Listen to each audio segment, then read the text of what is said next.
كاس العالم بطولة عمرها يتخطى 90 سنة من أول نسخة 1930 لحد يومنا ده. وخليني أقول لك إن على مدار 22 نسخة من كاس العالم كل نسخة وليها قصص وحكايات كتيرة جدا جدا. وبمناسبة بقى إن كاس العالم شغال حاليا، فخليني أخدك لفة سريعة مع أهم الأحداث والقصص الغريب منها والمفرح والمأساوي.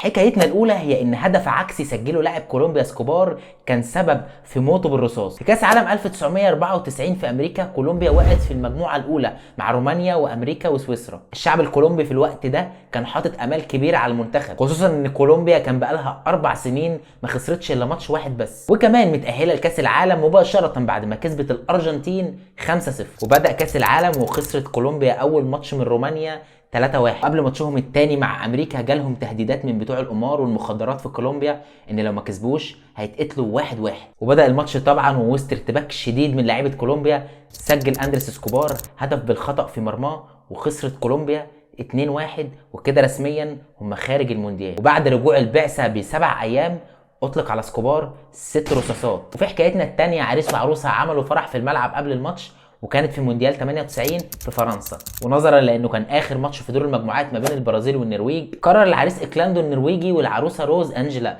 البرازيليه ان هم يعملوا الفرح في الاستاد وقدام الجماهير اللي حاضره اللقاء. بعت العريس والعروسه طلب للاتحاد الدولي ان هم يعملوا فرحهم في ارض الملعب قبل ماتشات منتخباتهم مع بعض. الاتحاد الدولي كان ايجابي جدا ووافق عشان يدي رساله للعالم ان كره القدم ما هي الا وسيله لتقارب الشعوب ونشر الحب والسلام والاخوه بين الناس. فرح العريس والعروسه فرحه اكبر من فرحه حنان ترك وهاني رمزي في فيلم جواز بقرار جمهوري، لكن شرط عليهم شرط واحد ان هم ما يقولوش اي حاجه لوسائل الاعلام قبل الفرح، لان ده هيفتح عليهم سيل من الطلبات من نفس النوع ده. وقد كان دخل العريس والعروسه قبل ماتش النرويج والبرازيل بدقائق واستهتاف وتسقيف من كل الحضور، وبقى اشهر فرح في العالم.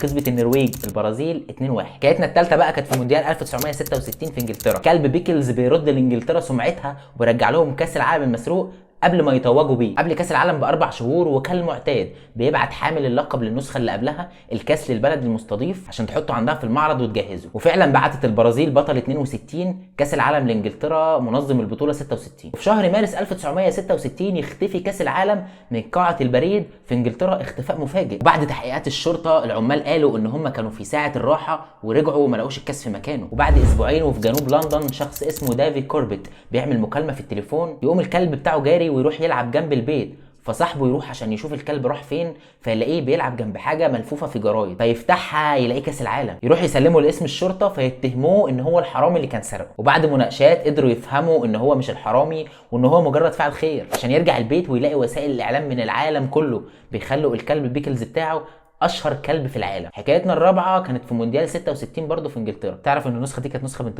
والله زي ما بقول لك كده بكل تفاصيلها. ده حتى انجلترا نفسها خدت البطوله بهدف مشكوك في صحته 100%. المهم ان منتخب ايطاليا جمهوره استقبله بالطماطم بعد ما خلص البطوله وخرج من دور المجموعات في كاس عالم 66. المجموعه بتاعت ايطاليا فيها تشيلي والاتحاد السوفيتي وكوريا الشماليه. ايطاليا داخله البطوله وهي كالعاده مرشح للقب وتتصدر المجموعه عادي جدا وبكل سهوله. يكسب الماتش الاول تشيلي 2-0 والخطه ماشيه تمام التمام، وهوب يتريع الماتشين التانيين ويتغلب من كوريا 1-0 ومن الاتحاد السوفيتي 1-0. الطياره بقى وهم راجعين كانت المفروض تنزل في مطار روما العاصمه. قرروا ان هم يغيروا المكان حفاظا على سلامتهم وينزلوا في مطار جنوة، واللي حسبوه لقوه اول ما نزلوا من الطياره وهم خارجين في صاله الاستقبال وما يقارب من 1000 شخص معاهم صناديق مليانه طماطم وهتك يحتف تعبيرا عن غضبهم من الاداء المخيب في المونديال. حتى احد افراد البعثه في تصريح ليه قال كويس اننا ما نزلناش في روما، كان زمانهم قتلونا 1-1. حكايتنا الخامسه والاخيره كانت في مونديال 1950 وهي غريبه ومضحكه شويتين. من اغرب الحاجات اللي حصلت في كاس العالم ده ان الصحافه الانجليزيه جالها خبر ان منتخبها خسر 1-0 من امريكا،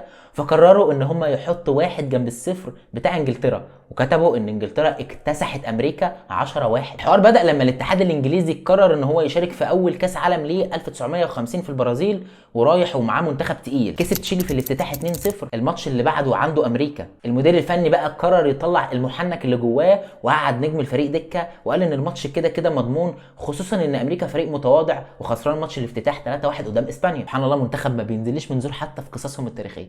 المهم ان الماتش بدا وهوب خسرت انجلترا 1-0. كمان بقى ما كانش فيه نت ولا تلفزيون ولا بث مباشر زي دلوقتي. الخبر كان بيروح من البرازيل لايطاليا بالصحافه. الصحافه الانجليزيه ما صدقتش ان منتخبهم خسر وقال لك لا 1-0 ايه، الصفر ده ناقصه حاجه، الصفر ده ناقصه 1، احنا كسبنا 10-1. زعل خبر، واعتمدوا النتيجه ما بينهم وبين بعضيهم، واتشهرت الواقعه. فرح الشعب الانجليزي واحتفل بالنتيجه المزيفه. بس يا سيدي، ودول كانوا اول 5 مواقف من عجائب وغرائب المونديال. شوف انت ايه اكتر قصه عجبتك او اكتر قصه كانت غريبه بالنسبه لك، واكتب لي اسمها في كومنت، واكتر قصه هتطلب هنعمل عليها فيديو كامل ليها لوحدها. استنوني في قصص وحكاوي تانية كتيره في الكوره. سلام.